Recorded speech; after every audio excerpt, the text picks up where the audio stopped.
Hey, everybody, welcome back to The Best Thing Ever, a podcast about the stuff our friends like. Each week, one of us or one of our friends suggests a topic of a thing that could be the best thing ever. We analyze it, we create a history of it, and then we rank it on the master list against the other best things. This is episode 15, and this week we are talking about the NordicTrack ski machine. Yep. I'm surprised, too. That we have a great presentation on the history of it, including such thing as a gauge for measuring ski camber stiffness, sweating, but for fun, and, of course, the shake weight. Let me introduce you to the team. I am Alex. I'm your host today. I'm a comedian, and I'm going to introduce each of us in a game that I call Three Hosts and a Lie. So Anthony, Ezra, and I will each have a fun fact. One of those will be a lie. Hunter is on tour right now, so he couldn't join us, and Liz's is definitely true. But for me, my first fact, I still have a Beanie Baby collection. Mm-hmm. That is a true fact about me. Also joining us, Ezra Fox is our marketing daddy, and he has had 3.5 stitches. It was on my finger, and when the ship doctor said they wanted to take it out, it was so hard. They were like, he thought he should have gotten a medal for getting that last half stitch out. And I was like, well, I feel like I should get the medal if anything, because it was probably harder on me than it was on you as a ship doctor. Okay, I love ship doctor. That was yeah, that's what I was. I will be taking no questions. Sure. Yeah, we'll come back to this at the end when we find out if it was the lie or not. I love if you just made that up.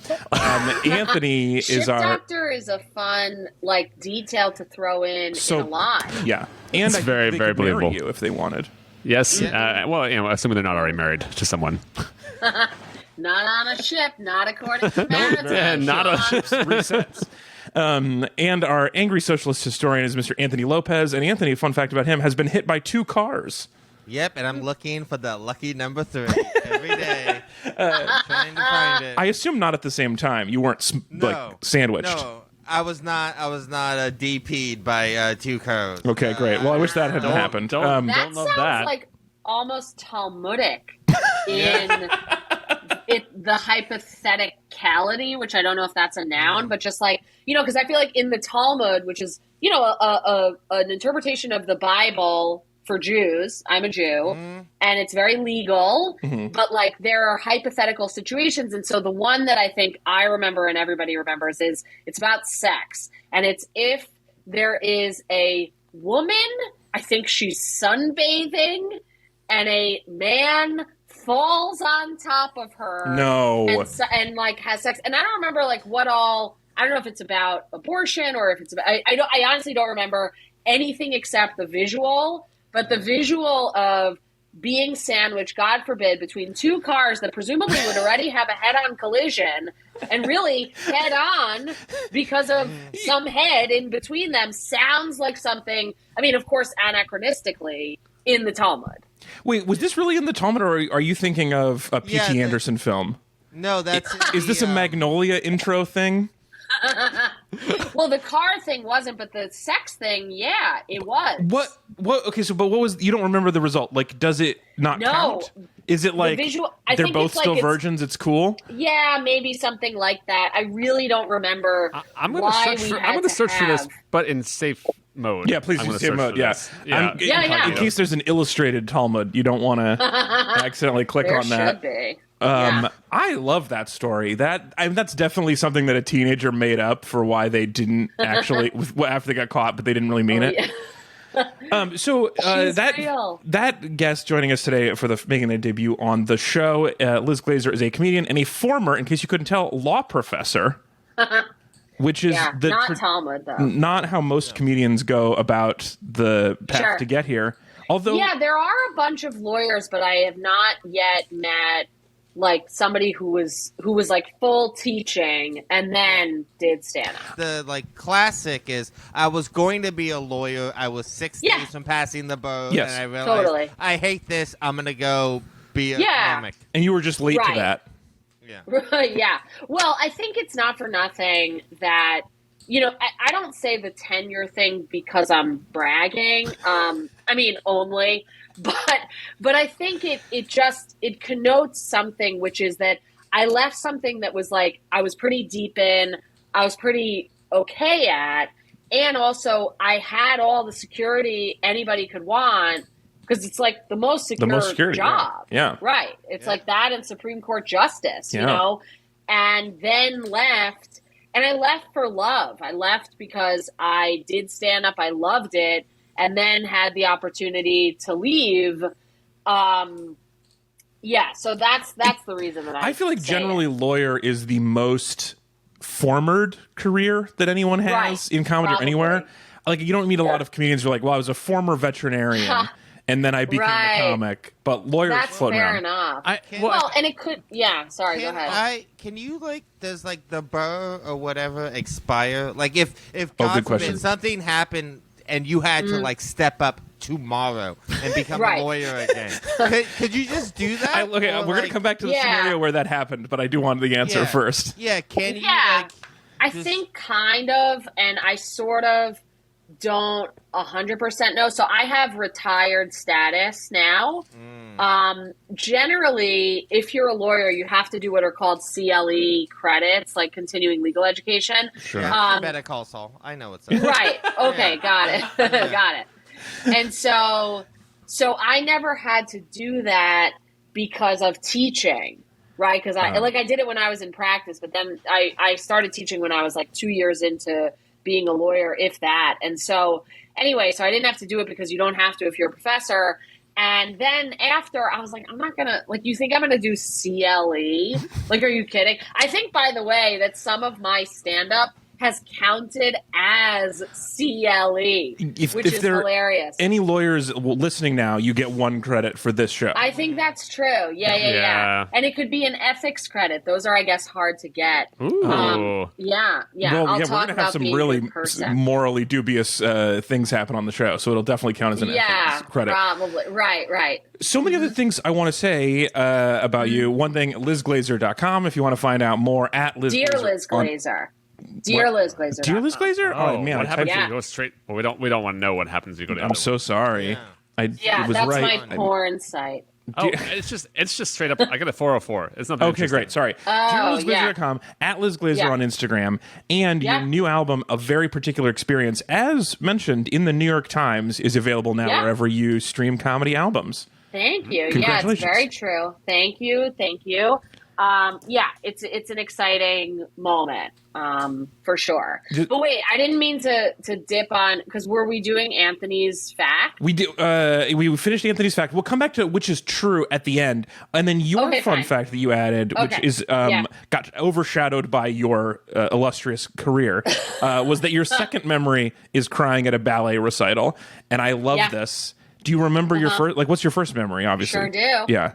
My first memory was I was like staring out into space, an activity that I am very, very good at. You started and young. Was as a child as well. Yeah, I did. And I was 4.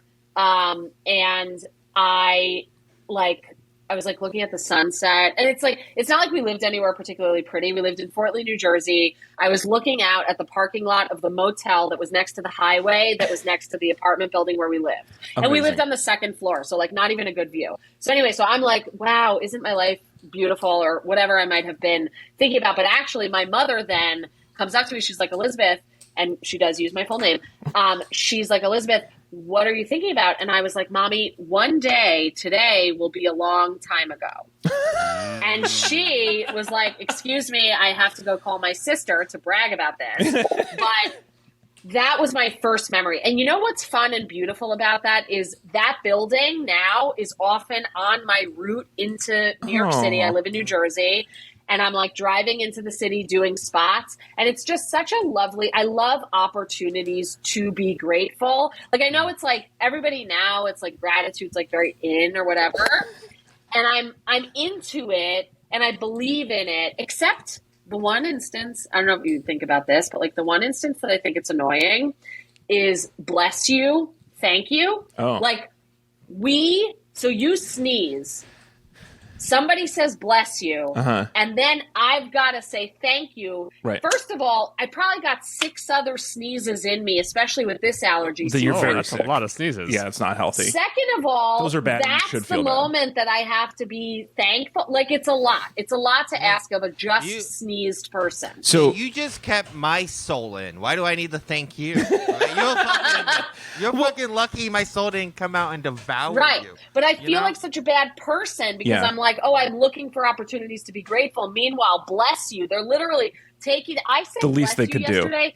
There was a guy installing an air conditioning in my neighbor's house. He sneezes. I blessed him from the property line. And I felt, because the thing is, on my end, I'm like, I feel like I have to. Yeah. And it was delightful to do it. And he said thank you. And then we had an interaction. And isn't that beautiful? Did you say you're welcome when he says thank you? I didn't in that instance. What First a of all, monster. you're welcome. Yeah, I am. Don't mention in it. many respects. Yeah. Don't mention it. But you're welcome. I one time, I always thank people for having me on a show. If you have me on a show, yes, you are getting a thank you the next morning in some fashion. Oh, okay? I can't wait. Sorry, but thank you. Okay. That also, like saying thank you after sneezing, has its traditions back in like the 1600s religious. Yeah. If you don't thank a person for having you on a podcast, then terrible demons will come in. Yeah. Yeah. That Still was ghost a theater, long yeah. as well. Yeah. 100%. You'll be hit by 2 cars. At the same time, naked on a porch, and are you a virgin afterwards is the Talmudic question. Yeah, it depends. So I will say thank you always the morning after. And one time, like, first of all, I think I did bad on the show. Okay. Like, not horrifically bad, but like I was like, well, I felt like, some lineups, I'm like, I feel small. I feel less famous. I feel like, was it okay? Whatever. And the booker of the show, in response to my thank you, wrote, "You're very welcome." And I took that. I was like, oh my God, well, that seals the deal. Yeah. I did horrible. Yeah. I mean, and the thing is, I'm sure it was fine. Boy, I put myself out there letting you be on this show. That's what that reads like.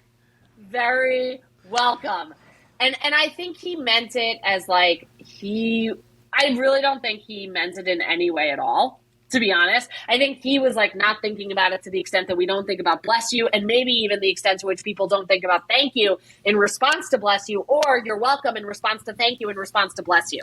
I think that sometimes it's just what we say, and I really believe that in that instance. Meanwhile, he's listening. He's like, oh, no. You're still very welcome, if you know what I mean. I think you do. I need to get in here about the thing after thank you, because I was at a restaurant the other day, and the server, I said thank you every time they brought water, they brought, dropped off a new fork. I would say thank you. And every time she was like, don't mention it. And it felt weird. It felt like you don't have to. I think thank you can be enough at a restaurant, I thought. But she just kept adding stuff. And then the don't mention it does sound like you're telling me not to mention it. So am I supposed to, next time the water comes, I'm just like, silently look at you? I don't know what to do. Double thumbs up. Double thumbs up for finger guns. I mean, like, she wasn't bringing you water because she was like trying to do something nice for you. She was just doing a goddamn job. And you don't need to like constantly be like, hey, thank you for doing your job and not being bad. But if I was in like an office and somebody like gave me the spreadsheet or whatever office people do, I would say thank you then too. I do appreciate people doing their jobs. Do people come over and refill your spreadsheets every few minutes and have to interact with you constantly? I don't know. It's a good question. Yeah. Okay, the other quandary this break, I'm going to go back at one more, and then we have to move on to the NordicTrack ski machine. Sure. Anthony, you referred to it as being DP'd by 2 cars, and I find that to be crass. But it reminds me that I was at Trader Joe's last week, and I was buying some things, and I had a few more things than would fit in a bag. And the lady was like, "Do you want me to get a new bag?" And I was like, "No, you can just toss them in the cart, raw dog." And then I was like, "Oh, you don't say that in public." And I didn't realize it till it was very late. And she had looked at me weird, but then we just didn't talk the rest of the experience. And I just want to know, am I allowed back in that Trader Joe's? And she's like, "You're very welcome." Yeah, that's what I was thinking to say too. Okay, let's move on. We have so much good stuff to talk about. So we're going to talk about the NordicTrack ski machine, which you answered, Liz, immediately when I asked you what the best thing was. It was as though, Alex, when I received your email, I was like, first of all, you starting a podcast, and also Anthony and Ezra, who I know less well. I'm just being transparent. But, I will support everything Alex Falcone does until the end of time. I share your stuff. I think you're amazing. No, I believe, it's like you are fantastic. And just like an absolutely brilliant comedic and soulful and heartful mind and being. Oh. And so when I saw you doing a podcast, I'm like, it's going to be the best podcast. I don't see it. I don't see it. I have no idea who the fuck you're talking about, and I'm really weird. And I'm confused. Well, and Anthony, I'm going to give you a compliment right back because you're being associated with this. Yeah. To me, I'm just like, and now Anthony too, and Ezra too, and now I've gotten to know you a little bit. No, I really do mean that, and so. Number one, that was the case. Yeah. When I because I obviously we're friends and I follow what you're doing online, and so I saw it and I was like, oh, this is going to be exciting for America, okay, and beyond. And then when you asked, I was of course excited about that, but it was like my response. Like, you ever do the thing where you're like writing, and I'm like, apparently this is what I mean to say because it required no thought at all, okay, and that's because. I don't know what it's because of. It came through me, but also I have had a NordicTrack obsession since I was 15 years old. Perfect. I was watching Swap and Shop, which was Channel 3 of my parents' cable. That was like the precursor for us locally, Cablevision in northern New Jersey. I'm guessing it was pretty local. Precursor to like Craigslist. Oh. And it wasn't like there was no internet at the time because I'm 43, so 15 was 1995. I guess literally maybe there was internet, but like not for me. Yeah, you didn't work at the military. Yeah, they would network nuclear silos. Yeah. Right. At my house, the Pentagon. I wasn't allowed on the AOL yet. So anyway, so in order to get anything from Swap and Shop. Which, first of all, why as a 15-year-old was I watching Swap and Shop? I really don't know. Were you swapping or shopping? I was neither. I was staring out into space, my first memory, okay? And I'm like, one day this is going to be a long time ago, and I'm going to be buying a NordicTrack from Swap and Shop, which I had to, like, go through for, like, probably, 10 or 12 minutes to, like, find the ad and type down or write down rather the phone number of the person from Bergenfield, New Jersey, who was selling the NordicTrack in their basement, which probably was being used as a drying rack, which is a pretty, standard use of it in American basements, maybe now and definitely at the time. And I bought it. I went over, I used like babysitting money or something, like camp tennis teaching money, whatever it was. $300, which, by the way, the resale market, if anybody listening to this, and I imagine there are exactly 0 people for whom this will apply, listens to this, and that's not me saying it's not the best, because I do think it is the best, okay? And I'm prepared with an argument. I know you said not to get defensive, but unfortunately, as you can see from the diplomas behind me, that is my training, okay? But I do think it's the best. But because you said it's not going to be the best for the list on your podcast because it's exercise, but I'm going to give this to you, which is the fact that it's the drying rack in the basement, okay? Plus the fact that people are not going to love and put the best thing ever as an exercise machine, I think pit against each other like two cars colliding into an Anthony. God forbid that should ever happen, in a very nice way. Because I think part of the reason that it is the drying rack is because this machine is a full body workout, okay? Yes. I don't think you're going to get anything close to it, and that's the reason that people are like, this thing is extremely difficult, okay? Yeah. So I went over to the driveway of the family in Bergenfield that sold me their NordicTrack. Okay, I think at the time it was a Sequoia model. I have since bought and sold many NordicTracks, including one time I got one for free. This was when I was a summer associate at a law firm. I had a free, or maybe it was $15, gym membership to the New York Health and Racquet Club across the street. And it was like not on the floor with the weights, not on the floor with the cardio, on the floor with the lockers for the employees of that gym. Next to the staircase, there was one lone NordicTrack. And I was like, I will work out here, okay, for the summer. And one day a manager comes over to me. This was the summer, I guess, 2003. And he's like, have you ever seen anyone else on this thing? I said, no. He's like, would you like it? And I got that NordicTrack for free. And that was a Club 900 model, which I don't know if you know, but even the resale for that is over $1,000. I think it's like a $3,500 machine because that one's made of steel. I mean, it's really very heavy. And one of the things about it that's good is it folds, but, whatever. I mean, you were far enough along in your law career by then to know possession is 9/10 of the law, and you had been the one possessing that NordicTrack all the time. I mean, I think Talmudically, I don't think I was a virgin. You were married to it, for sure. We were married, common law at least. I mean, this is first of all, it's fascinating to learn that there are trim models for these skiing machines. Okay, this is perfect. This is your core memory to establish us. Now let's go back. Let's go back to actually a long time ago. Anthony has prepared for us a slideshow, a presentation on the history of the NordicTrack ski machine, and I am very interested to learn what's going on here. Anthony, please tell us the history of this machine.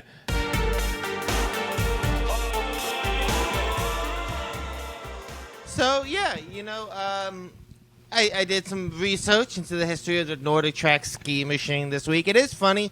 There's actually a very common story that Liz just told about the people getting them free from gyms. Because the thing about a Nordic ski, for all of its sort of benefits, it's a very intimidating machine. Oh, yeah. Right? And if you don't know how to use it, it's very difficult to figure out and embarrassing to look at. So it's a very common story I read of gyms buying these. And like the way gym equipment evolved kind of in the wake of the NordicTrack. Because essentially what happens is why the NordicTrack was so popular at home but not really popular at gyms is that people are willing to look dumb in their home with no one around. It's very hard for someone to want to go and look dumb in a gym messing around with the machine. That's such a good point, because I will take off my shirt at home, but at the gym I wear a shirt under my shirt just in case. Double shirts, extra protection, not raw dogging everything. Yeah. Ezra, will you do me a favor? Will you describe for someone who's never seen a NordicTrack machine and they're listening instead of watching us along with the visuals on YouTube, youtube.com/AlexFalcone. So I think if you've ever picked up a magazine, you've seen one, even if you haven't realized you've seen one. That's what I'm going to say. So just if you can picture. Gosh, okay. So we got some wooden ski slats on the bottom, right? We have sort of a little I don't know, kind of like pole coming up from the edge of one of the slats, and then basically it looks like partway through, kind of hitting you between belly button and lower in the Talmudic area, maybe. Upper crotch pillow, a stabilizing crotch pillow. Yes, right.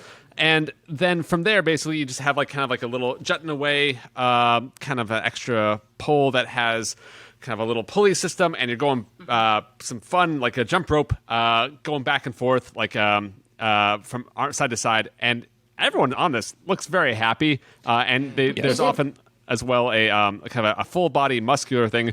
Basically saying that all of these bodies are going to get hit except for your head and your hands and your feet, but everything else is getting hit, is getting a lot of red areas.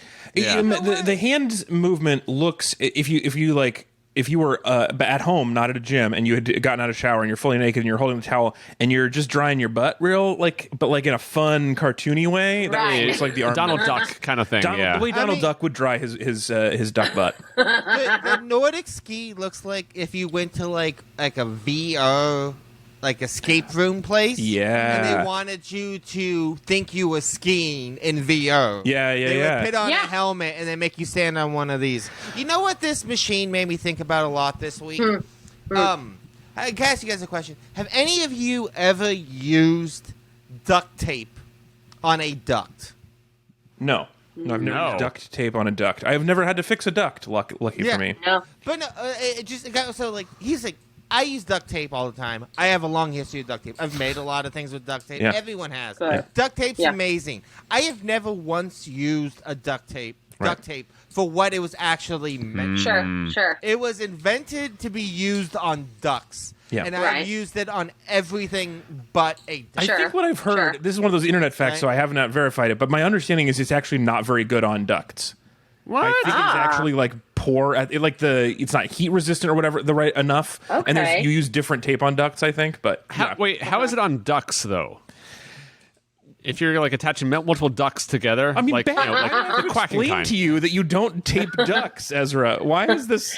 No. But if Also- you're going to, Anthony, first of all, I feel like I'm curious about the rest of the analogy, but secondly, I believe in my history, just to mix the elements of the metaphor, I've used duct tape on a NordicTrack, specifically on the pillowy thing on the hip upper pad. crutch pillow. Yeah. But it just got me thinking about the way this, like, you can design something for a very specific task. Correct. When you put that out into the world goes, no, fuck it. I'm not going to use that on the Yeah. I'm going to make wallets fair. with it, right? Fair. And the NordTrack is kind of a very similar story to that. So the story of the NordTrack is the story of Edward Arthur Pauls, who was born on August 28th, 1931 in Sheboygan, Wisconsin. Sheboygan? So here's the thing about Arthur Pauls. Ed Pauls. So Ed Pauls is one of these guys that there was only a single photo of him ever taken. And it's this one standing And it was in front on of the NordTrack. a NordicTrack. Yeah, in his mid-40s.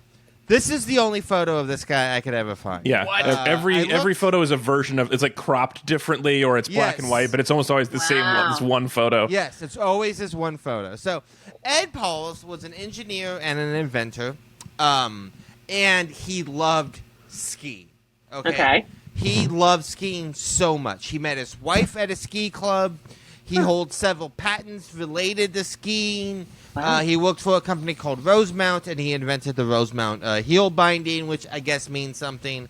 Alex referenced. Well, I would imagine there's probably a lot of opportunity for patents in skiing. I never thought about it, but now that I'm thinking, it's two sticks you duct tape to your feet. Why are there new? Why do you have to do that stuff? No, I know this. There's a new thing that you like. It's like a clip, basically, like to train kids on, where it's like you clip the the tips of the skis together a little bit. And then it's like basically you're always in like pizza mode, essentially, so you don't the kids don't fly off to the sides. That's a good one. Wait, is that your idea, or is that a new? No, that exists. This is real. Oh, okay. I didn't. But there's more stuff to it. Also, I don't want to be too judgy, but I think someone should patent a way for her jacket to stay closed while she's jumping on those skis. I'm a little worried that her chest is going to get cold.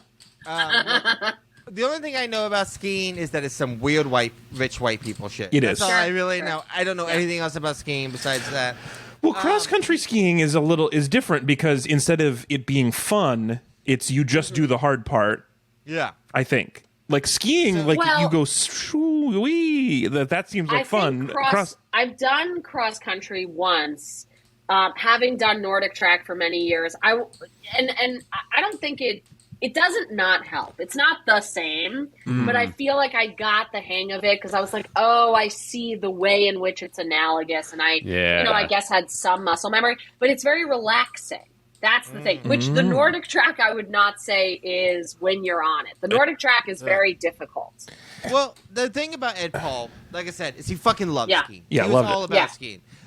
He had a bunch of his skiing-related things. One of the main patents he had was he invented a crutch that was used for amputee skiers. Oh, cool. And he had a small business out of his basement producing these and selling these direct to consumers. So the basement history was built into the product. So the fact that it's in everyone's basement now is from his basement to yours, the Ed Paul story.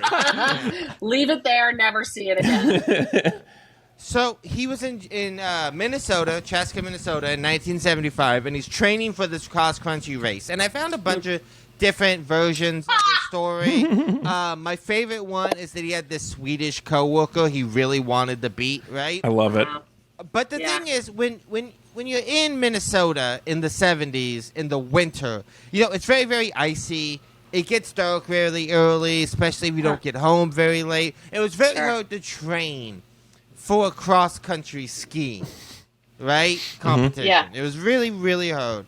So he thought, there must be a better way. And he was an inventor. He was an engineer. So he, invented the NordTrack ski machine, essentially. Right, that's just what he did. It took him a bunch of iterations. One of the first iterations he had required you to actually put on ski boots and put in real wooden skis. Okay, I mean, I get why you do that. Yeah, it's a good... for the trainer, it actually makes almost maybe more sense. Yeah. It feels more authentic. Right. But for the thing that no one uses in a gym, you really want it to be easy on, easy off. Yes, Yeah. exactly. He was originally called it the Nordic Jock. It makes sense because it's got a jock pillow. Yeah, and his wife was like, "No, don't do that." No, please no. Please no, Ed. So she convinced him to change the name. He wasn't even going to sell them at first. Originally, this was just like his secret sauce to beat the Swedish guy, right? Yeah. But a friend of his was like, "Dude, this is a good idea. You should sell these."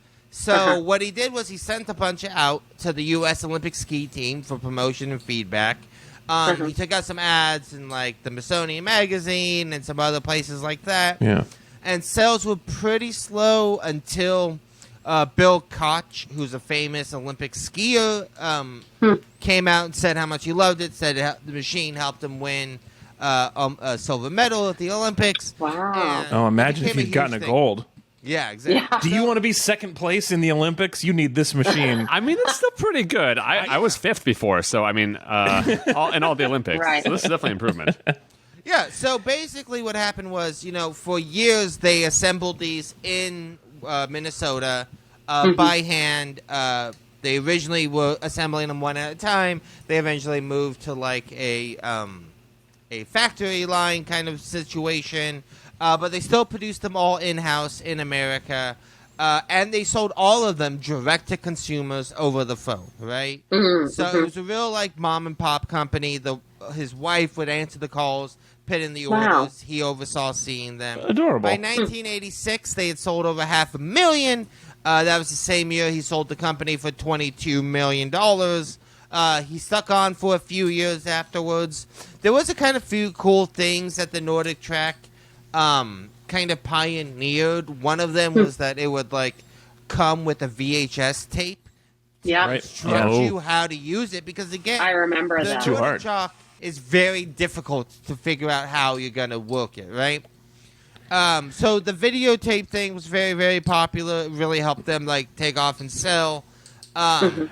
So I kind of that's kind of the brief story. Yeah. NordicTrack eventually went out of business in the 90s, got bought by someone else, and is now a shadow of them former selves. So can I do a quick bonus fact on that? Just because I was looking at this, I was curious about this. So when he sold it to one of those like groups that owns things, like Yes. generic name CML Group, and these like ownership groups like this are really funny to me. So they also owned Boston Whaler, which made boats, Britches of Georgetown, which made britches, Cybervision, a self-help tape company, and a thing that sent build at your home grandfather clock kits.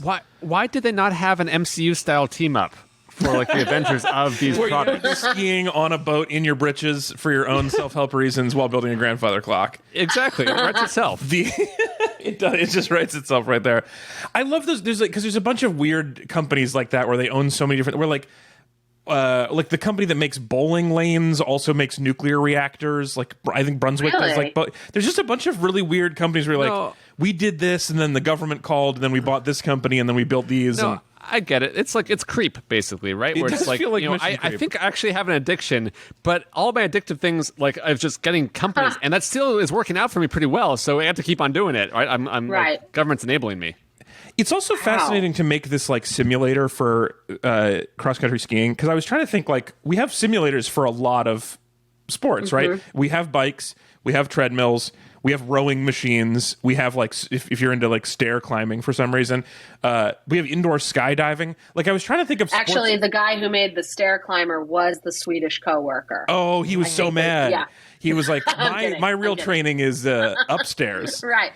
What if you never got there? Oh, I hate those things. Yeah. But is there a sport that we can't do? Because there is also indoor skydiving. Like, is there a sport you can't train at home on a ridiculous machine at this point? Have we not? What can we not replicate? Like a real sport, like esports. You can't. But that would be the there's other way, which is like, can you replicate esports outside? Okay, There's no machine to replicate a sport. You just have to play it. You know. That's so hold true. on. That's so true. How about free soloing? I mean, you do boulder inside. You can do bouldering. But like that's we do have not rock climbing inside because you have to be up like really high and possibly die. But every REI has like a tall wall you could definitely hurt yourself falling off of if you were unsupervised. Because free solo is another word for unsupervised at an REI. So that's basically what he means. Oh, my kids are free soloing like in the backyard right now. Yeah. My kids free solo at Disneyland for an hour until I heard them on the PA system. Oh my god, that would be an amazing documentary. It's just like free solo, but then it's at REI with all the stakes of the original free solo. I love it, including like his girlfriend waiting in a van, being so sad he's about to die. Correct. He's about to do it, and then he backs out of the whole documentary in the middle of the documentary. But we're like better at making indoor machines than I realized, because I thought for sure I was going to have this great riff about all these indoor sports we couldn't replicate, and we mostly have them. Like there's the golf simulators where you hit a ball into a screen and it shows you where it would have gone. Like we really are good at taking sports and making indoors. Deep unassisted like pearl like diving. Oh yeah, pearl diving. Sure. Yes. I think that's just like a bucket of water you put your you mean the tub? Yeah, if you just go into the tub and don't come up for a while, you're basically pearl diving. There's a lot of honor system, I think, in these training things is what I'm realizing. Well, yeah, for sure. For sure. All right, so why not a treadmill, Anthony? So the NordicTrack, I want to say, we were talking about this, the design of it, and really the design sort of genius of it was the flywheels and the pulley systems that decided to simulate cross-country skiing, right? Like, that was the unique design he actually put into this machine. Mm-hmm. But, yeah, that's a good question. Why not just get a treadmill? Why did Well, I can tell you why. Yeah. First of all, I mean, because it's low impact and it's a total body workout. Yeah, okay? that's what the videos say. That is my thing. So the thing about the treadmill versus the ski machine, right, is you're going to burn more calories on a treadmill. It's going to be easier to use a treadmill. It's costs less to buy a treadmill. And the beautiful thing is companies still make treadmills. So if something breaks or something needs to be replaced, it's very easy to get a piece replaced. Although there is a company which maybe you've come upon in your research, Anthony, called Nordic Parts, which is, as far as I understand it, it's a former employee of the NordicTrack company that like purchased a bunch of parts and has an online store for parts.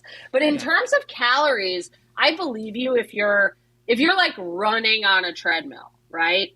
Then I think you will burn more calories. But I don't know if that's accurate. If you're doing NordicTrack like in even like an intense way, first of all, you actually have an arm workout in addition to the leg workout. Right, so you're burning the leg calories and the arm calories, which are different calories. And you can get arm toning, definition, whatever, just because like you can have a separate resistance on the arm thing. Now, that said, you might take out your whole body reaching over to adjust the arm pulleys, which I experienced. I mean, nothing happened, thankfully, but I did a NordicTrack workout in my basement this morning.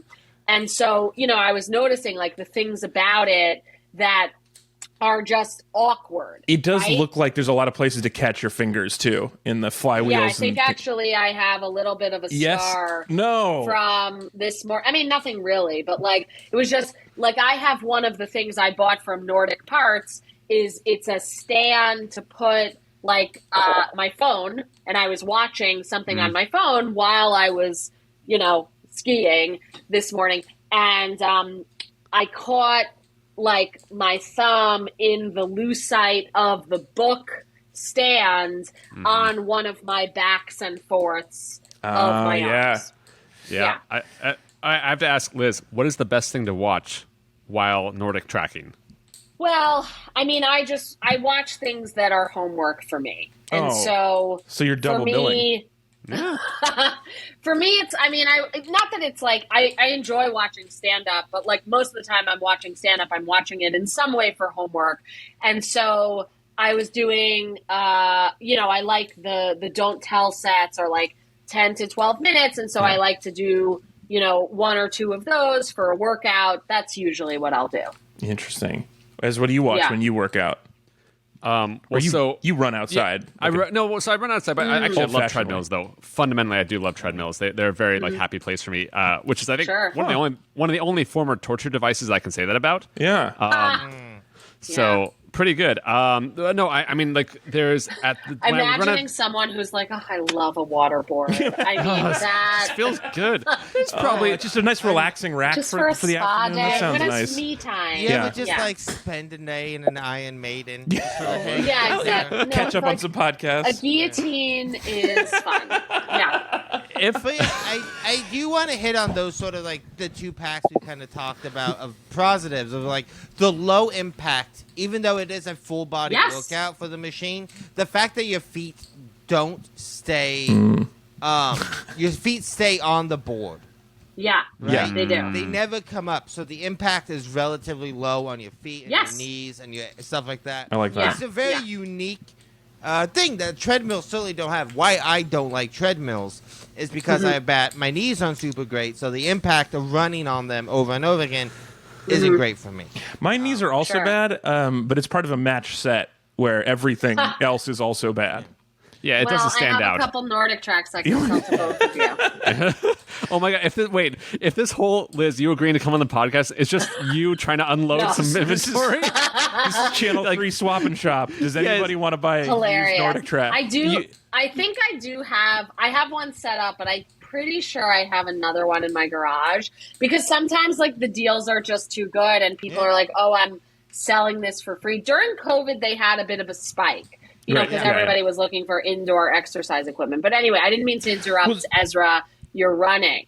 Yeah. Oh, well, I was just going to say, so, often, like, I will be, so when I was training for a marathon, I would, like, watch just, like, 2 movies in a row, basically, sometimes. So it was also, like, a movie marathon. Yeah, it's a movie. It's all that's the mindset, right? You get that's the great training. But also there's like some. I think it came along with the treadmill at the gym where it's like just this is like running through like New Zealand. Basically, there's just some like sets where it's like there's parts of New Zealand I know very well because it was just like one of the things that you could like. This is your 5K through the streets of like Auckland or whatever.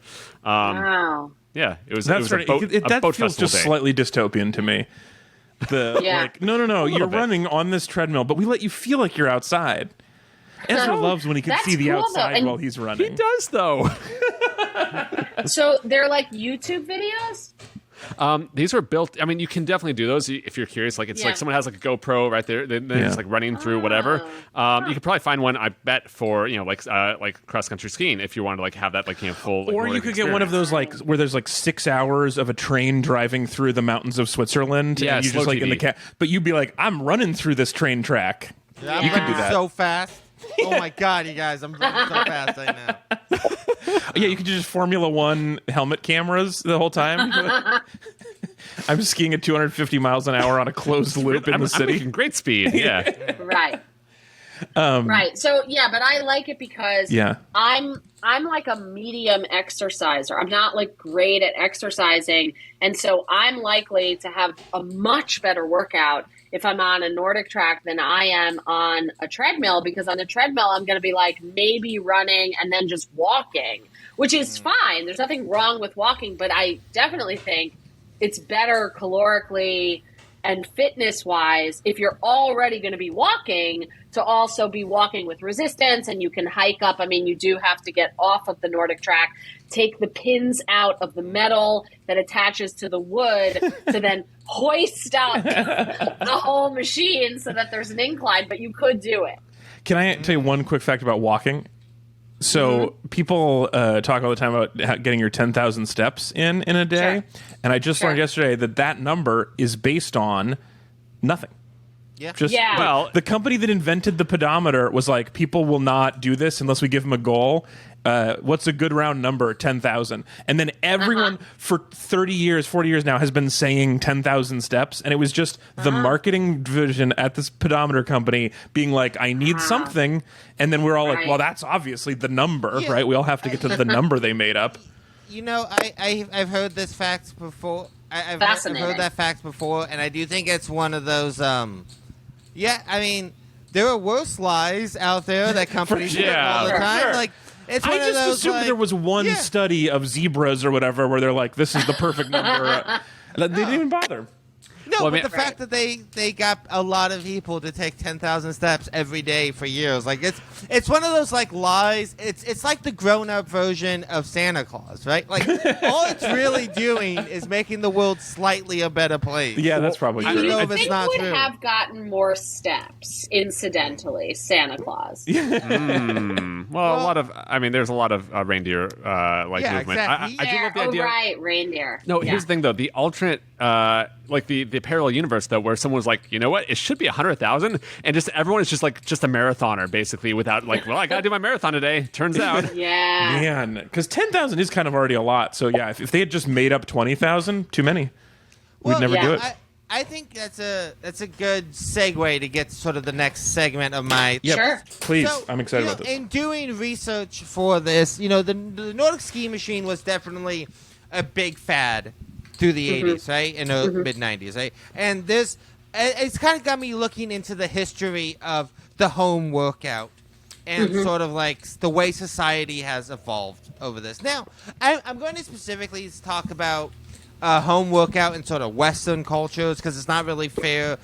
India had yoga for a long time, Tai Chi's in China. It's a real, like, when you look at the home workout, it's a real, like, how anyone can think Western culture is superior than anyone else. It blows my mind. Like, we literally did not know how working out works, what was, or why we should do that, while other countries were inventing yoga and Tai Chi. Yeah. It's Sure. insane that it's like we're the better culture. But anyway, so Right. let's talk about working out at home. So before the 20th century, people didn't sweat for fun, right? That was like an insane concept of people like sweating for fun. Well, they were wearing so Choosing many to layers sweat. of petticoats, they were sweating not yeah, for fun. you're sweating just because you're always Yeah. on that grind. And like life. It was used like to- they were. Yeah, go ahead. Sorry. Life used to involve a lot of just sort of natural working out, right? Oh, so yeah. I have like some photos of like people fighting bears, that's strength training. Yeah. Wars was really good cardio. It was, yeah, It's fun. yeah. Back Higher in the day, you had to injury do it on rate foot. though. Lot Yeah. of torn ACLs. Not and higher Yeah. than treadmills, lower than the Nordic track. Yeah. Self-care back in the day used to just be cocaine. Yeah. Mm-hmm. Sure. But yeah, And cigarettes. Yeah, exactly. Man, tired than drink Coca-Cola back when it was caffeine, when it was Yeah. cocaine. That is just such a crazy. that would Had to look at. It does probably, as they say, relieve exhaustion and does some other things, but Yeah. Oh man, Yeah, it will get Literally. you. You ever wanted to like start a band with your friends? Drink some Coca-Cola. it'll You'll think relieve it's a me of good having to idea. finish this screenplay. Yeah. But yeah, like the idea of working out was, life was just more difficult. People used to walk more. Food was more scarce. So health was always sort of like a very different relationship. There was obviously, like I said, there's, yoga, Tai Chi, Greek weight training, stuff like that. The strongman who invented barbells. But there wasn't a lot of, like, as we think of it, home workout. Yeah. And then, what happened was, the world wars happened. People kind of started to come back home. People started to move out into suburbs. So people started to drive everywhere. And they missed the And- workout of being in a war. Yeah, and basically, like, health became Not enough something more war in people the were worried about. Like, again, until the 19th century, the idea of not just, like, sweating for fun was crazy, but the idea of women sweating at all was such a social taboo in the West.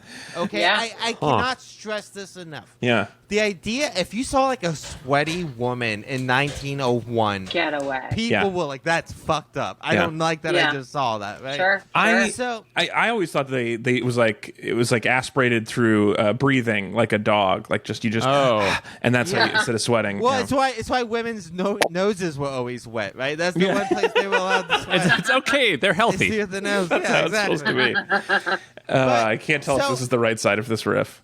Every decade in America since World War II, we have had kind of big fads, and I think they say a lot about our culture. They say a lot about sort of like the evolution of this. If we kind of just went through the big fads for every decade. So in the 1940s, we got to start with the big first fad in working out: stretching. Just stretching. Going out and stretching for hours at a time. Yeah. That was how people got fit in the 40s. Yoga, but do it in thick woolen pants and make it look bad. Yeah. I mean, these are some fairly limber dudes so that we got like, I don't know, I'd say like 80 dudes in identical like wool pants with good creases, no shoe, I can't tell. Maybe just socks, and then like a undershirt basically. And like some of these people are like much more limber than I was expecting them to be. So good job. Sure. Well, that's what happens when you stretch every day. Yeah, You should be stretching more. I'm gonna stretch it up. So stretching leads into the 1950s. The biggest fad of the 50s was, of course, the hula hoop. Yeah. I knew the hula hoop was really big. I didn't understand how big the hula hoop was. In the first 6 months after the hula hoop was invented, it sold 1 million hula hoops. The company that made That's basically everyone in the world at the time, right? Yeah, basically. Hula hoops were so big, and they were meant as a children's toy, but they became a fitness fad very, very quickly and basically dominated fitness in the 50s. In the 60s is when it's fun because this is like when we actually apply some science to this is my favorite. but we also get into like some pseudoscience and nonsense. So the 60s was all about the vibrating belts. This is every time you do like a montage of people being dumb, there's a black and white clip of someone just getting jiggled, and it's the best. Right. What if this had worked, though, you guys? Wouldn't it be amazing if this actually worked and we were still doing it? Well, I mean, what's funniest thing is we are still doing it. This gets repackaged every 10 years and resold to us, right? There, in the early 2000s, it was those like electric pads you would put on your stomach, and it would let you into having abs, right? You go on TikTok, fitness TikTok today, you will find tools and objects that are just this repackaged, right? I mean, that's the thing about like these. One of the things about fitness that really upsets me over the last like 10 years is like, especially the fitness to like QAnon pipeline is very strong and established. I'm not kidding. Like health society, health culture, and fitness culture naturally leads into conspiratorial thinking, into like being against pharmaceutical companies, into thinking that there are other ways, into thinking of like crystals and weird health things and spirituality. All these things get tied. And like that is why if you go to kind of fringe health festivals today, they are just QAnon right-wing recruitment centers. That is all that is. And like you look into like what fitness is today. There's the reason why the biggest fitness influencers today are like Andrew Tates of the world. Right. The people who are just into, preaching misogyny and right-wing thinking. Fitness as a evolution has slowly ended up basically just being a recruitment ground for right-wing think. Which sucks because it is great. You should do it. You should take care of yourself. Yeah. But if you're not careful in this space, you'll overthrow the government. Get suckered in. You'll end up taking a shit on Nancy Pelosi's desk. Yeah.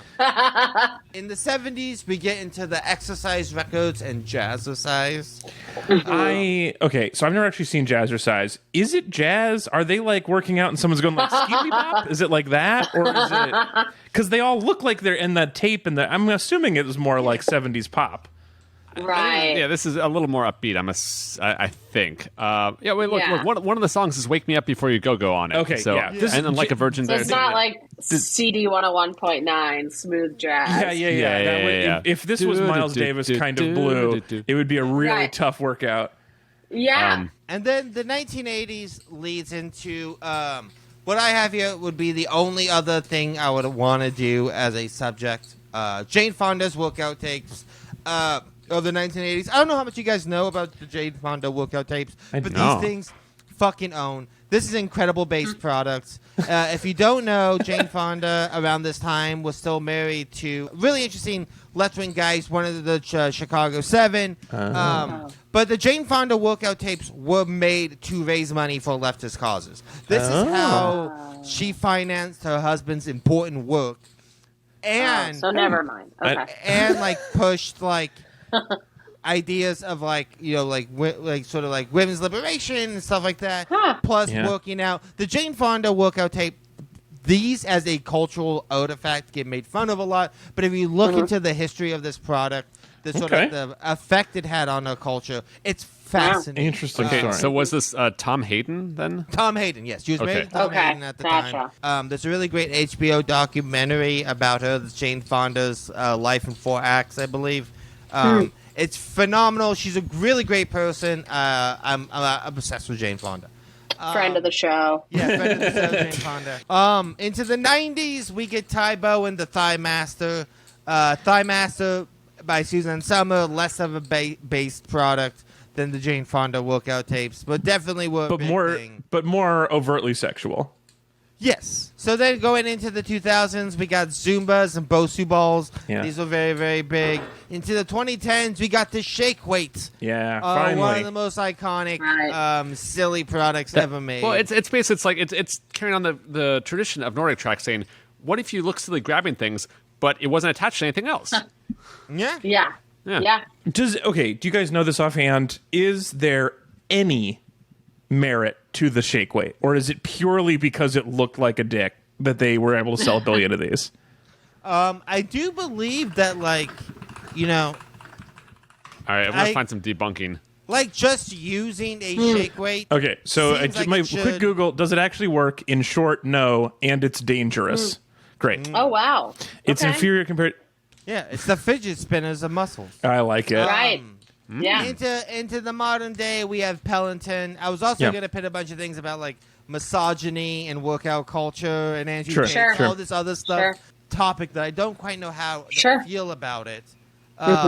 Because, like I said, I do think there's a lot of really great positives that come with these things, but so much of it has been caught in like weird cultural but I think stuff that where the NordicTrack skier shines is like it really wasn't, it didn't fall into so many of the traps that other fitness things did, which may be the reason that it's like, you know, an afterthought and only available on the resale market and ultimately didn't do well as a product. But I think it's a sleeper because it's this like amazing full body, low impact workout. And by the way, to the extent that I sound like I'm selling, you really do. I want the record to reflect that when I was like maybe 17, I applied for a job at the NordicTrack store at the mall near my house. No kidding. And I didn't get it. This guy who was like in his upper 50s got the job, and I spent the summer going to the mall and like kind of watching him from outside. And where is that man now? Is he on a podcast talking about it? No. I don't know. Yeah, probably not. I mean, there are a lot of He died in a horrible wheel and there. pulley accident. So no, and Liz, that's how you had to do your backup plan of becoming. Tracks at once. I'm kidding. Go ahead. Sorry. Well, I was just saying, and that's how you had to do your backup plan of becoming a lawyer, then, right? Yeah, exactly. That's what kicked it off. This is your backup school. Yes, it really was. Yeah. So we've covered most of the ground we want to cover. I want to do just a quick wrap up where we just summarize all of our favorite things about it, and then we're going to rank it on the master list. So let's do that now.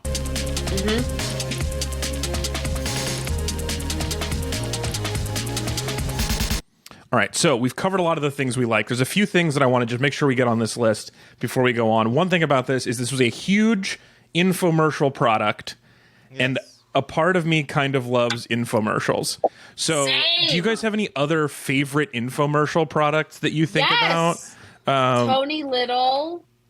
He was another fitness guy. I was into that. I loved Tony Little. Yeah, he was a big fitness infomercial guy. I know him. Ron Popeil, obviously, yes. The Showtime Rotisserie Oven, incredible. Yes, that was the Set and Forget It. Was that the one? Set and Forget It.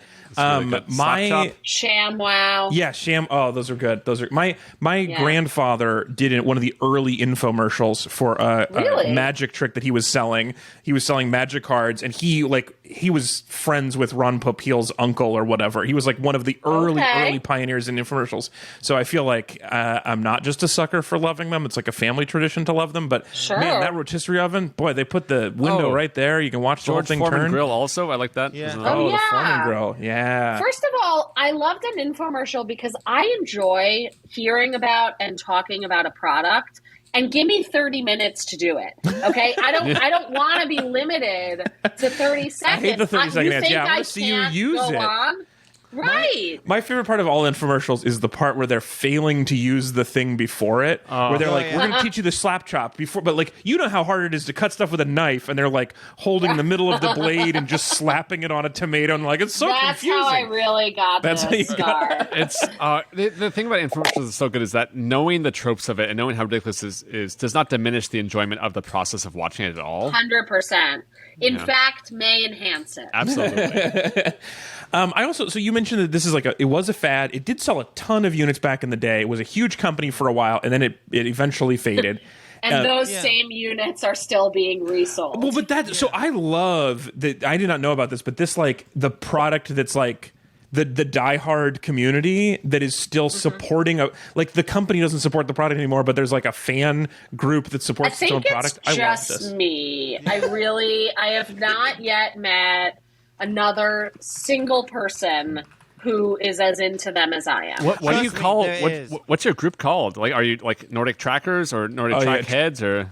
I like Trackers. I don't know. I think it's just Liz. I really do. Liz's. Nordic Tradicts. I can't quite make that work. Oh, okay. Like, Liz, trust me, there is a big community. There's a big community. You are not alone. I don't doubt. You're not alone. I don't doubt. And yeah.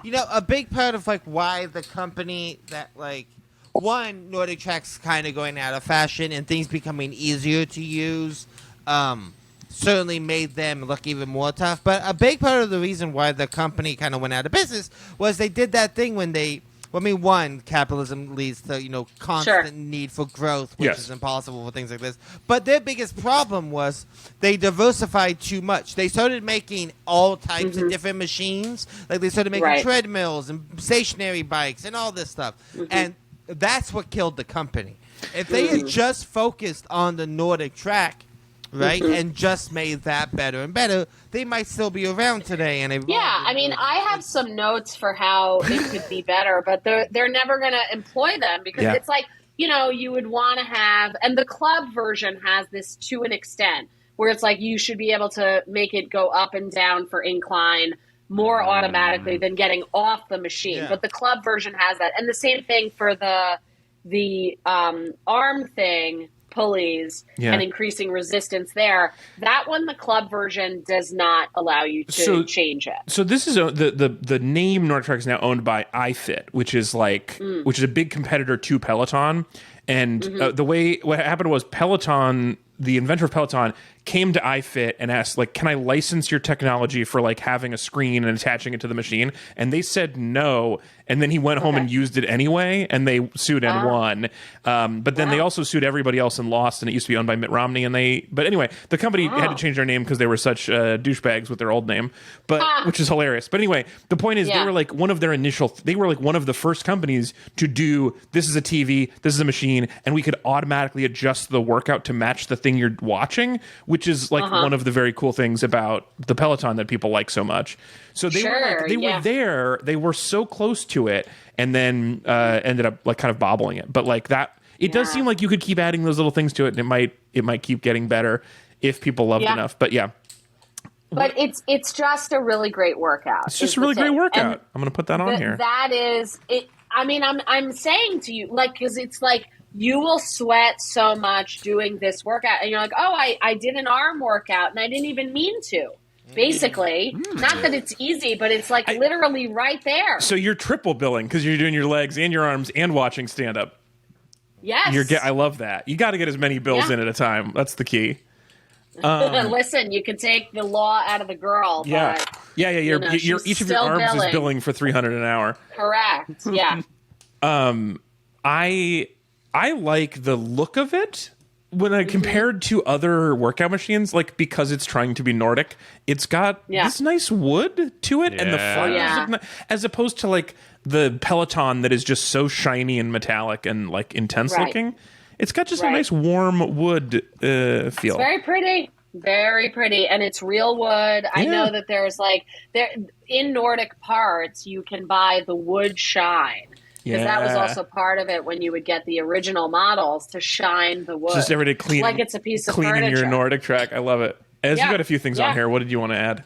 I mean, I think generally, like, I like, I have a soft spot for products that like kind of give you a promise of a better life, just fundamentally. Where it's part of this is a really good, whether or not it pays off. I think that's a lot of the questions of all these fitness things, where it's like, does this actually work? But I think the no, like, there's hope, there's optimism there at the heart of it. But short answer, no. Well, you know, maybe it's a long burn. Who knows? But also, you know, the print ads. I mean, like, you know, in marketing, there's something I'm really interested when they can take something that is fundamentally that you know it's an ad, right? You know they're selling you, and it's still kind of convincing. Yeah, like, that's really interesting. I think that's there's a lot of craft there, and also just nostalgia. And I think maybe I also found like I like maybe luxury items, like, you know, higher end items that from a bygone era. That's kind of fun. Oh yeah, outdated luxury items is a really interesting topic. Yeah, Anthony, do you have anything else from your research you want to make sure you get on here for best things you liked about it? I really like that the guy who made its name was Ed Paul. I like that it's two first You like names. a two first name guy? Yeah, I love like a double first name for sure. I like his whole style. I like that he like. I like when people just like make stuff because they need it, right? Like he wasn't making something to make money. Yeah. He just needed an edge in it. He was just being so petty much. with his coworker. I love anything that's a spite-based invention. Yeah, and he just loves skiing so much. And he's like, I need to be able to do it year round, but I can't. Yeah. And so he saw a problem and he went and just fixed it. That's so cool. Or versus this podcast where we are forcing this on our friends. Yeah, we're like, listen, you guys buy this. You want to buy it. We keep telling you. Well, and I said it at the beginning, and I'll say it now, but I'll buy anything you're selling. You clearly have not listened to the first group of podcasts because most of it is people doing the opposite of what you're doing right now. The main vibe of my podcast history is people negging me, so I think you're missing out. Same Anthony and Ezra. Yeah, all right. I very much appreciate it. I think we've done enough. We've said enough good stuff. Let's rank it. Let us put it on the master list of best things of all time.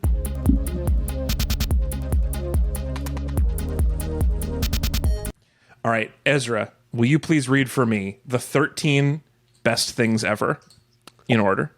You know, you think I would take it personally that I am the second choice after Hunter, but I have no problem with this. He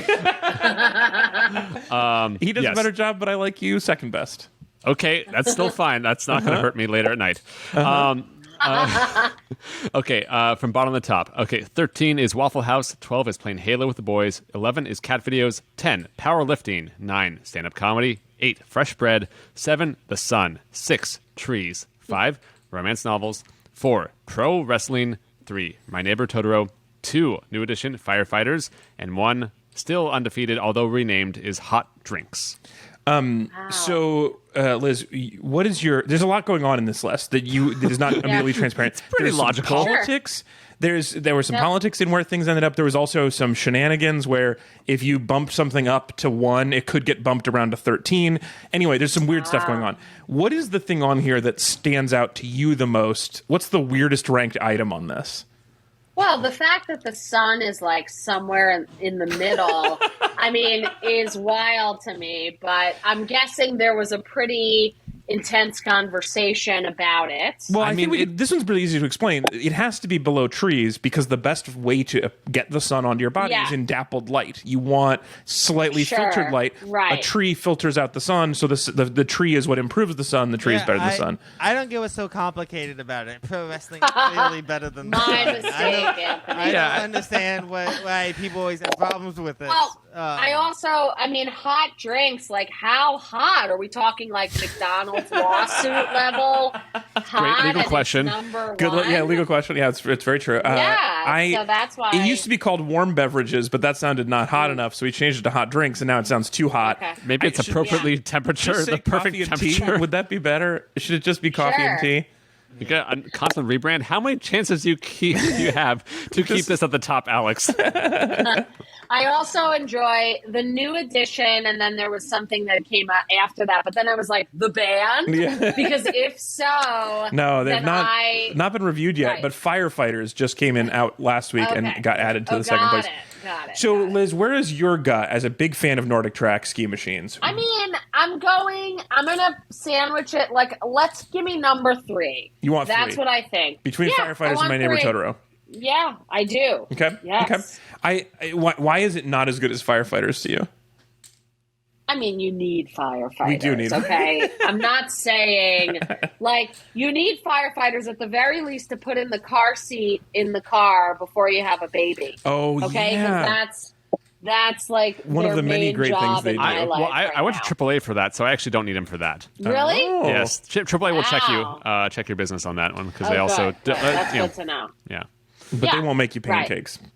No, but firefighters are necessary, and I've always been extremely afraid of fire. Oh. So, So very pro firefighting. Yeah. Well, I watched this movie called Legal Eagles when I was like 8 years old. And in the first scene, they're singing happy birthday to this girl whose name was Elizabeth. And then she blows out the candles and her house burns down. Oh. And from that birthday on, I always expended my wish for my blowing out of my birthday candles on please let the rest of that movie not play out as in the movie. As you blow candles, you secretly wished to not burn down the house with blowing out your candles right now. Yes. Wow, that is a waste of a wish. Because you're putting the candle out. That's the safest time for you. Right. And the thing is, the movie, which is I've rewatched it since, and it's pretty bad. Sorry. I mean, it has a stellar cast, but it's really bad. But it was like a setup. Like somebody burned it on purpose. So it wasn't an different lesson there. Yeah. So it was something about art stealing. So my gut looking at this, I do have a hard time putting working out above food, just given my life and history. Okay. I do. So my gut is somewhere, we need firefighters. We also need the sun. So by your own logic, it has some trouble with beating the sun here. Listen, if I'm just under the sun, it's then there's a new marketing technique. NordicTrack, best thing under the sun. Oh, directly under the sun. Interesting, but ahead of fresh bread. I will say the easy one for me too is because we did the other exercise based thing we talked about was powerlifting, and having watched the two of these, I find the NordicTrack ski machine more approachable than powerlifting, which scares me still a little bit. You're out of your mind. Wait, really? Here's what I like about the NordicTrack. Tell me. I like that the NordicTrack is very much a thing. It is a single thing. Yes. You know what I mean? Yeah. A lot of the stuff on this list is very nebulous in its concept. Sure. Correct. I like that NordicTrack is we really drilled down on a thing. Yeah. But that said, I think the NordicTrack is the worst thing on this list.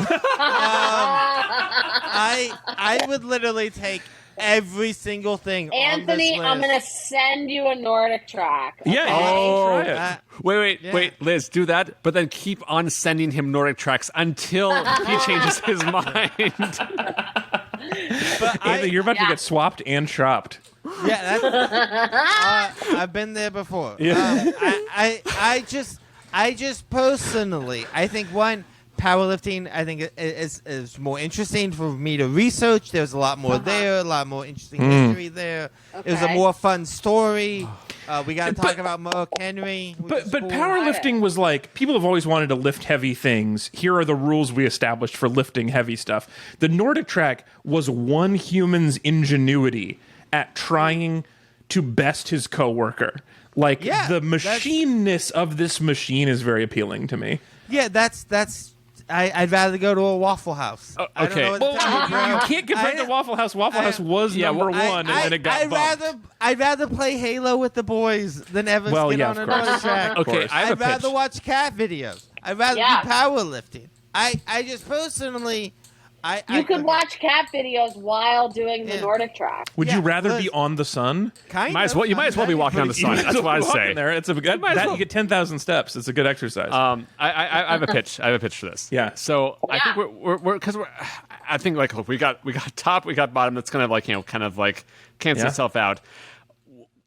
Wouldn't we all agree that all stand-up comedy we vastly improved if we were constantly doing the NordicTrack arm motion throughout every single set? Standing comedy, it was in-place skiing comedy? Yes, I think so. At the very least, Nordic tracking. It should replace. Yes, I think it should replace because it's a stealth arm workout as well as a funny bone. So at the very least, the crotch height pillow, is a good substitute for humping the stool. It's right there. That bit gets easier. Instead of bombing, you would call it like hitting a tree. You know? Wait, can we please have someone do just their bit is like, okay, I'm a prop comic, but my main thing is I'm double billing the NordicTrack. I'm just gonna double bill. This is my time, right? Because like that's what you've been trained for, Liz. You've been watching all these sets during the same time. You should be able to deliver those sets while doing a NordicTrack workout. I could. I probably could. My pitch for you comedically is instead of what Ezra said, where you set it up, this is why I'm doing it, is you never mention it. Yeah. You just roll out the NordicTrack, get on it, start that, and then you're like, man, cars are weird, right, you guys? I was in traffic the other day, and then just never talk about the NordicTrack ski machine. Instead of like a tight 5, you just had to do like a sweaty 30. I think it's a lot better. Yep. The sweaty 30 is awful. Yep. And then your merch is you sell NordicTrack ski machines at the front. Which I've been doing all along. So much higher margin than t-shirts. Come on, Ez, just say 10. Let's go 10. Let's let it be 10. No, I want it to be 9 because I think that's the funnier version. Oh, I love 9. Oh no, but stand-up is so good. Yeah, this Alex. I think this is your poison pill, where it's like we'll end this conversation and you won't like it either. I think that's what makes it different. You're right. If everyone's just upset enough, I think that's probably good. All right, I think that's a good call. Let's do that so we can move on. So there it is, the official number 9 best thing of all time, the NordicTrack ski machine. Just behind Fresh Bread, but above stand-up comedy, the thing that we do the most often. Oof. Okay. If that's what it is, that's what it is. All right, let's do. It burns so good. That's true. It's a burn. All right, let's do some business and get out of here.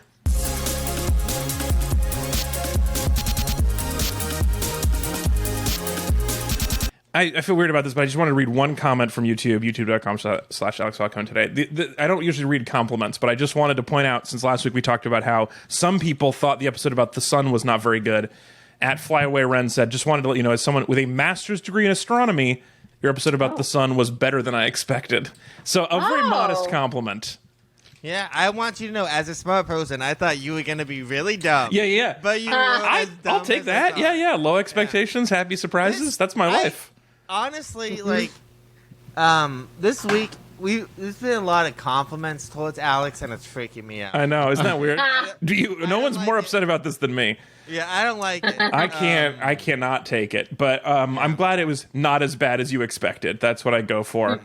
Next week, we have another episode coming up next week. Next week is finally, I know this is the third time I've said this. This time it's real. Next week, we're talking about advice columns. Don't believe it. Liz, your friend, Mike Kaplan, is going to join us to talk about. The best. I know. Yes. He's a huge fan of advice columns, and we talked to him about Savage Love years and years ago on a different podcast, but now we're going to talk to him about advice columns generally. Do you want me to try to sandbag it and make sure it's below the NordicTrack ski machine? I don't, especially because Mike and I had, and to some degree have, a podcast that's an advice podcast. And so to some degree tell me what that means. Well, because we did it during the pandemic, and then we did a live recording, but it's not something that we always actively do. And it's not like one of the podcasts that I think like he's, actively, nor I, like, adding to. And so that's the reason I use it. I haven't listened to this, but you two are among the comedians that I would be, like, most open to getting advice from. I think that's such a great combination. Oh, yeah. Mike gives great advice, and I usually need great advice, and so it's a nice partnership. I really am, like, I can't stop thinking about a very specific subgenre of advice columns when you ask them very specific questions they can't help you with. Like, I would love to send an advice column the question, I need to be able to prove that the NordicTrack is better than advice column. help me, and just have them be like, I don't know what the fuck that means. I've got help you. Yeah, I'm gonna write into Savage Love and be like, so I fell off this balcony onto a naked lady. I just want to know what my obligations are to this relationship now. Of course. Anyway, that's coming up next week for real this time. It's actually happening. Very excited for that. All right, let's get going. All right, that is the show. Our theme music is by @Metrix. Our logo design is by Tom Typography. You can find us on Instagram and Twitter @BTEPod, on YouTube @Alex Falcone, and you can leave us an honest 5-star review on Apple Podcasts. That's all we will accept. Also, you can send us email mail @bestthingeverpodcast.com. Our producers are Ranger Patrick, John the Consigliere, the Duke of Jill, the best assistant regional manager, Sean Claire, TBD. Let's talk about the lies this week. The lie was me. I don't have a Beanie Baby collection. That's not true. That was probably obvious. Did you ever have one? We had some Beanie Babies, and we did get some tag protectors, but we mostly used them as toys and played with them as kids. But my parents still have a tub full of Beanie Babies. Yeah, that's right. That they give to the grandkids to play with, but they're still around. But I thought that was definitely true. That's a surprise. I seem like a collector. I think maybe that's part of it. Yeah. I do like to have things with their tags still on. So Ezra, you had 3.5 stitches on your finger. That was real. Yep. And I got them taken out. So I was 10 years old. I got them taken out when I was on a cruise. So that's why the ship doctor. And also, the fun thing is, I had to be in the pool, with a rubber glove on before it happened. And it was basically it would kind of inflate, and so I looked like kind of Mickey Mouse with a giant glove hand on one side. That's pretty fun. Yeah. I had stitches in my head taken out by my mom's friend. Oh, She just came over and just pulled them out with tweezers because apparently you could just do that. It's crazy. Anthony, you've been hit by 2 cars. Yep, and I'm looking for number 3. Did you deserve it? No, but let me tell you something. You should have seen the curls afterwards. Yeah. Should have seen the other guy. Yeah, covered in a child's blood. Yeah. No, but I did get a lot of money from the second one, which is pretty sweet. Oh. Yeah. That seems nice. Seems worth it. Yeah. Awesome. All right. And then Liz, thank you for being here. DearLizGlazer.com. Also @LizGlazer on Instagram. And where do this is your first album, so you're probably new to answering this question. Maybe you haven't decided this yet, but where is your favorite place for people to listen to your album? Oh, you can go to Blonde Medicine's website, and anything through there is the best way to get it. I think Bandcamp is the preferred, but wherever you listen to stuff, I'm happy for you to hear it. There's Blonde Medicine is just a great record label. It's a good choice. I think you'd be really very pleased with them if you aren't already. They do really good work and are good people and are very smart.